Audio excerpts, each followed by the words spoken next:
স্ত্রীর বাচ্চা হবে, আমেরিকাতে নিয়ম হলো রুগীকে হাসপাতালে দিয়া চলে যাবে, বাচ্চা হবে, বাঁচলে বাঁচলো, সব কিছু ওরা কমপ্লিট করে আপনাকে 2 দিন 3 দিন পরে ফোন দিবে, আপনি এসে নিয়ে যাবেন। কিন্তু স্বামী তো নাছোড়বান্দা, ভর্তি করছে ঠিক, কিন্তু শক্তপক্ষণ দাঁড়ায় আছে। তো সবাই জিজ্ঞেস করছে তুই দাঁড়ায় আছিস কেন? তোরে বুঝাইছে, বল তোর শরীরের একটা অঙ্গ অর্ধেক যদি কোথাও থাকে তাহলে আর অর্ধেক ওর সাথে থাকবে না পৃথক থাকবে? বলছে শরীর তো একটা, এটাকে তো অর্ধেক করা যায় না।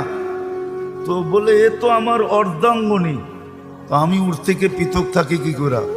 ও তো 10 মাস কষ্ট করলো আমার বাচ্চার জন্য, আমি ওর জন্য 2 দিন কষ্ট করতে পারবো না?